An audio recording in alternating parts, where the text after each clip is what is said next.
नमस्कार साथियों। सबसे पहले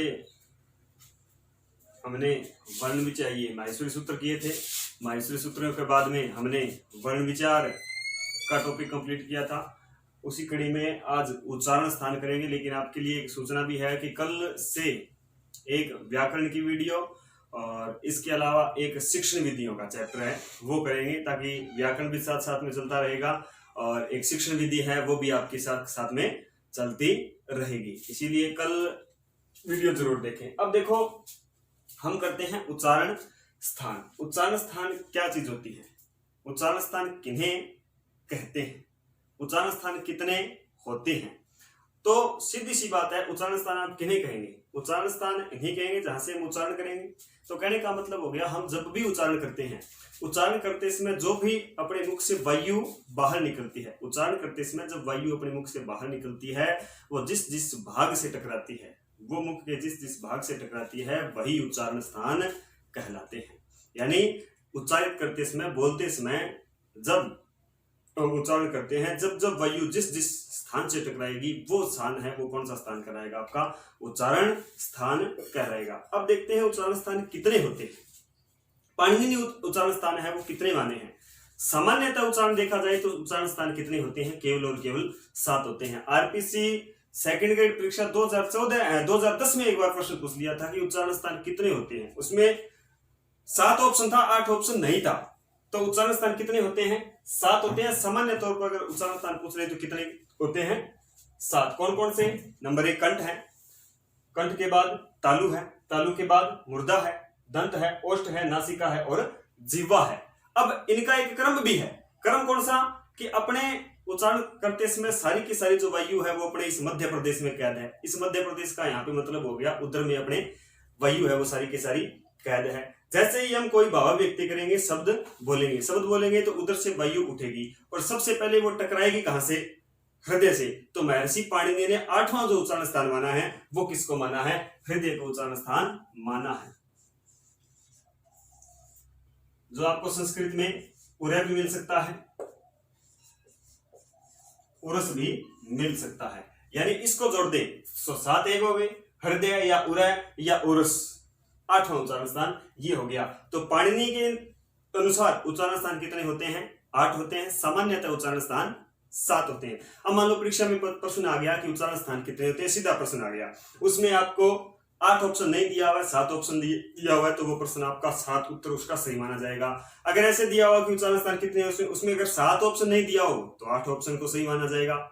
अगर ऐसी कंडीशन हो जाए कि उच्चारण स्थान होते हैं और उसमें आपको ऑप्शन दे दिए 7 और 8 दोनों ही दे दिए, तो फिर आप 7 नहीं करोगे, फिर महर्षि पाणिनि का मत है वो माना जाएगा। उनके मतानुसार उच्चारण स्थान कितने होते हैं? 8 होते हैं, क्योंकि महर्षि पाणिनि के अनुसार जो भी हम शब्द बोलेंगे, जो भी हम वाक्य बोलेंगे, जो भी हम ध्वनि अपने मुख से निकालेंगे, तो वो सबसे पहले टकराएगी कहां से? अपने हृदय से टकरा के आएगी। इसीलिए महर्षि पाणिनि ने 8वां जो उच्चारण स्थान माना है वो किसको माना है? हृदय। अब इसकी जो प्रोसेस है वो देखिए। अपने मध्य प्रदेश में सारी वायु कैद है। मध्य प्रदेश यानी अपने उदर प्रदेश में, इस उदर में अपने पेट में अपनी सारी वायु है वो कैद है। जैसे अभी हम भावे व्यक्ति की कोशिश करेंगे, वो वायु वहां से उठेगी सबसे पहले कहां से टकराएगी? हृदय से टकराएगी, उरस से टकराएगी या उरय से टकराएगी। इसके बाद में वो वायु कहां जाएगी? कंठ से टकराएगी। कंठ के बाद में वो वायु कहां जाएगी?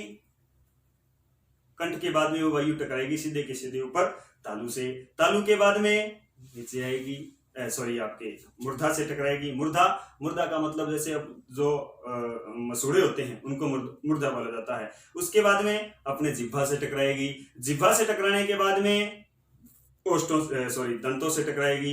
दांतों से टकराने के बाद में ओष्ठों से टकराएगी। उसके बाद वो ध्वनि के रूप में या शब्द के रूप में है वो वायु है वो बाहर निकल जाती है। तो ये इतने उच्चारण स्थान है। एक उच्चारण स्थान हो रह गया जिसे मैं बहुत बार क्लास में बाईपास का नाम देता हूं।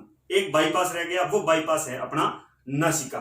नासिका का उच्चारण स्थान अलग है, उनका एक सूत्र है वो भी अलग है। उसमें जिन उच्चारणों में, जिन शब्दों में झनकार होती है, उन्हीं शब्दों का उच्चारण स्थान है वो नासिका होता है। अब नासिका का उच्चारण स्थान कौन सा है, कौन सा नहीं है, इस बात का हम क्या नासिका से उच्चारण स्थान कर पा रहे हैं? उच्चारण पूरे शब्दों को कर पा रहे हैं। इस बात का पता कब चलता है? इस बात का पता चलता है जब अपने बहुत ज्यादा जुकाम हो जाता है, तब अपनी आवाज है उसमें भारीपन आ जाता है। भारीपन का मतलब उससे झनकार है वो हट जाती है, केवल अपना मुख है वो क्रिया करता रहता है। और इस चीज को आप ऐसे भी समझ सकते हैं कि जैसे मानो एक वूफर है अपने पास, वूफर सबने देखा है, सबके पास है भी। अब वूफर सबके पास है, वूफर में से आप ट्यूटर निकाल दो, वूफर जो है उसमें से आप ट्यूटर निकाल दो, जैसे ही निकालोगे तो वूफर कैसा बजेगा? वैसी कुछ आवाज है वो एक मनुष्य की हो जाती है बिना नासिका के। नासिका का है बोला झनकार पैदा करने के लिए नासिका का उपयोग किया जाता है, मधुर ध्वनि के लिए नासिका का प्रयोग होता है। उसका अलग सूत्र है, वो आगे करते हैं। तो सामान्यतः उच्चारण स्थान हो गए कितने? 7। महर्षि पाणिनि के अनुसार कितने हो गए?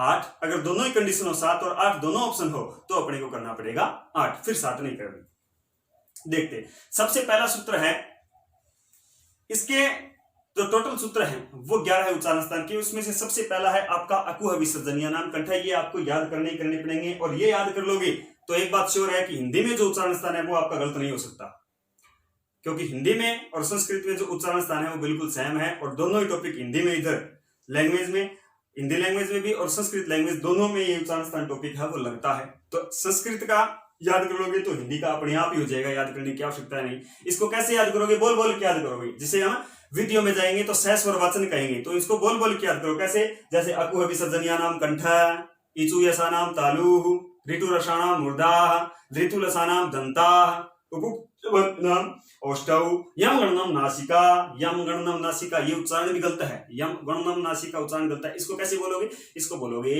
यम गणनम नासिका, यम गणनम नासिका यानी पूर्ण नाक से। ए दैतो कंठालु, ओ दैतो कंठोष्टम, वकारस्य दंतोष्टम। इसके बाद में 9 हो गए जिह्वामूलिस्य, जिह्वामूलम। और इसके बाद में एक लास्ट आपका रह गया नासिका अनुस्वार, यानी अनुस्वार का उच्चारण स्थान भी क्या होता है? नासिका होता है। अब कई बुक्स में दे रखा है कि 2-2 उच्चारण स्थान है, वो किसके हैं, एक उच्चारण स्थान कितने हैं, तो वो घबराने की आपको आवश्यकता नहीं है। अगर ये आप याद करोगे तो आपको इसमें से पता ही चल जाएगा कि 2 किसके हैं, एक किसके हैं। जैसे ये है अनुस्वार है तो अनुस्वार के 2 बनेंगे, नासिका भी बनेगा और एक बनेगा। इनका भी जो 5 अक्षर है उनका बनेगा। तो कहने का मतलब होता है कि ये उच्चारण स्थान अब यहां से याद करोगे तो हिंदी के हैं वो अपने आप ही याद आपके हो जाएंगे। चलो देखते हैं। सबसे पहले सूत्र अपना है अकुह विसर्जनिया नाम कंठ, अकुह विसर्जनिया नाम कंठ। इसका मतलब क्या हो गया? ए, देखते जाना, ए के साथ में शामिल हो जाएगा कौन? आ को भी ग्रहण किया जाएगा, अ आ। इसके बाद में कु, कु का मतलब हो गया यहाँ पे क, पूरा का पूरा वर्ग।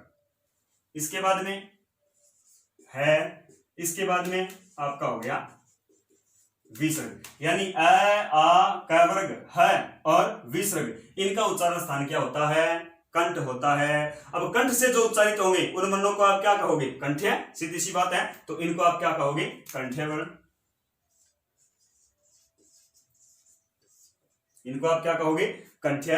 अकुह विसर्जनिया नाम कंठ, यानी अ के साथ में ले लिया जाएगा आ का वर्ग है और विसर्ग। इनका उच्चारण स्थान क्या होता है? कंठ होता है। इसीलिए इन वर्णों को क्या कहा जाता है? कंठ्य कहा जाता है।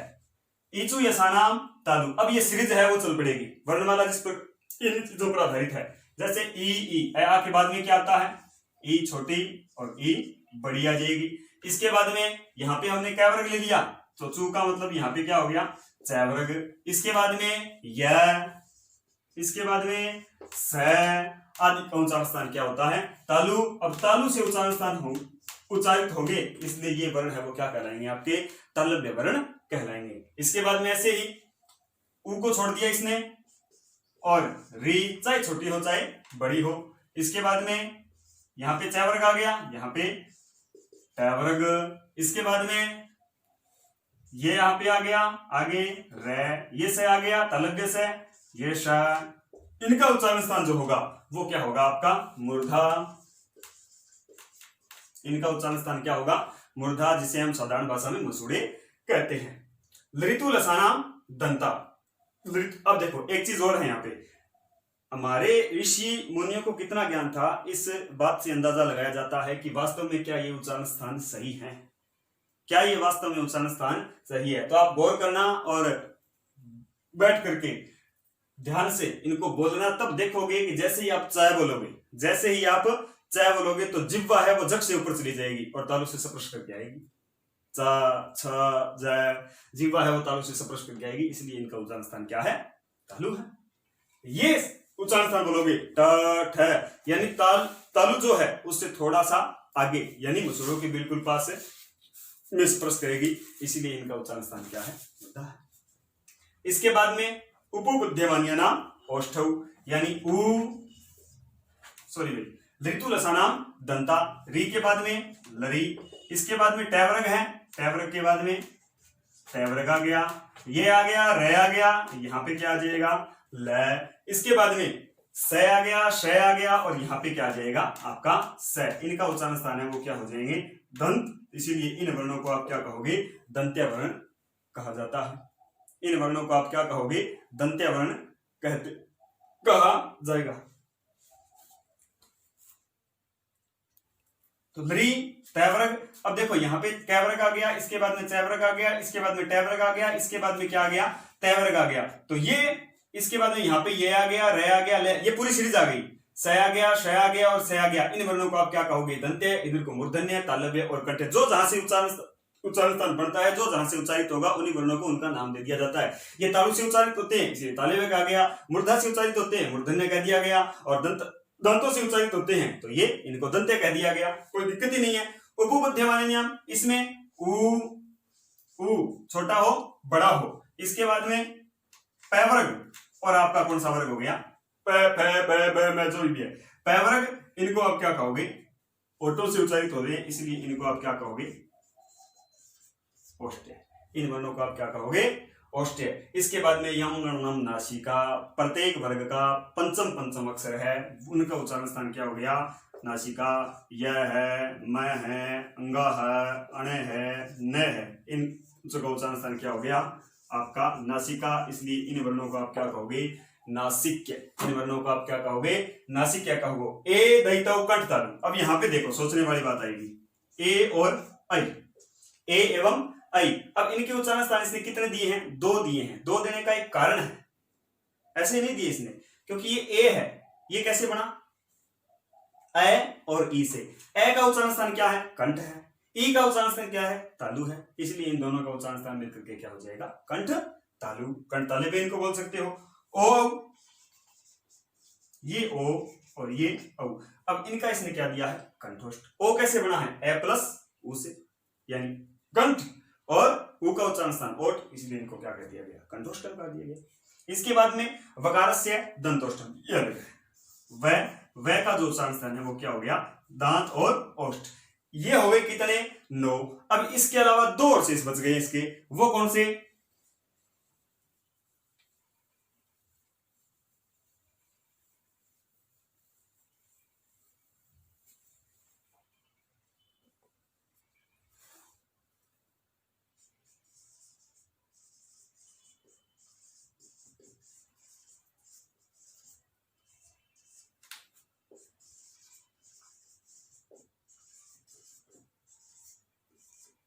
जिह्वा मूल्यस्य जिह्वा मूलम, 10वां सूत्र ये है इसका। जिह्वा मूल्यस्य जिह्वा मूलम, यानी जीवा मूल में उच्चारित होने के कारण कौन कौन सी वर्ण? वही 2 वर्ण आ जाएंगे आपके, क और ख। और इनका उच्चारण मैंने आपको कल भी बताया था कि ये पूरा नहीं बोला जाएगा, इसको क नहीं बोला जाएगा, इसको ख नहीं बोला जाएगा, क्योंकि ये निशान है वो किसी अर्धविसर्ग के हैं। तब इनका उच्चारण जो है थोड़ा सा क्या हो गया? चेंज हो जाएगा। इनको आप क्या बोलोगे?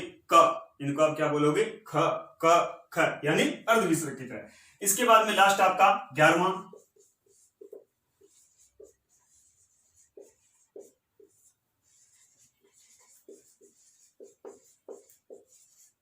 नासिका अनुस्वारस्य। नासिका अनुस्वारस्य का मतलब हो गया कि ये जो आप अनुस्वार देखते हो उसका उच्चारण स्थान भी क्या होते हैं? नासिका होता है। ये जो उच्चारण स्थान आपके कंप्लीट हुए हैं, तो सबसे पहले जान लीजिए उच्चारण स्थान क्या होते हैं। मुख से जो वायु निकलती है वो जहां जहां से अपने स्पर्श करती है वो क्या करते हैं? अपने उच्चारण स्थान, वही स्थान है वो उच्चारण स्थान कराएंगे। उच्चारण स्थान सामान्य तौर पे कितने होते हैं? उच्चारण स्थान सामान्य तौर पे कितने हो गए?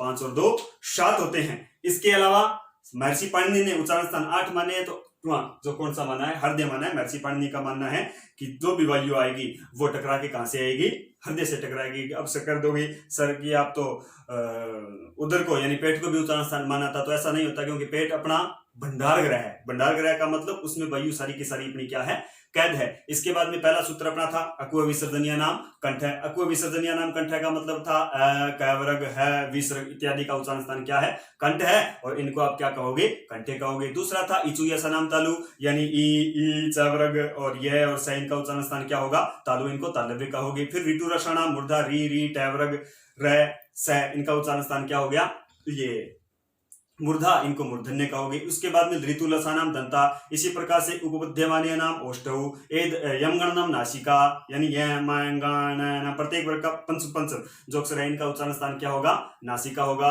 इसके अलावा ये आपका ए दैतौ कंठतालु, ए और ऐ का उच्चारण स्थान क्या होगा, कंठतालु। ओ दौतो कंठोष्टम, कंठ और ओष्ठ होगा। वकारस्य दंतोष्टम, यानी वह का उच्चारण स्थान दंत और क्या होगा, ओष्ठ। 10वां आपका था जीवामूल्यस्य जीवामूलम। जीवामूल्यस्य जीवामूलम का मतलब हो गया कि ये क और ख, यानी जहां पे अर्ध विसर्ग का चिन्ह आता है वहां पे क और ख इनका जो उच्चारण स्थान क्या होगा, जीवामूल होगा। नासिका अनुस्वार से, ये सबको पता है कि जहां पे अनुस्वार होगा तो वहां पे नासिका का उपयोग होगा ही होगा, इसीलिए नासिका का उच्चारण स्थान आपका क्या होगा, सॉरी अनुस्वार का उच्चारण स्थान क्या होगा, नासिका होगा।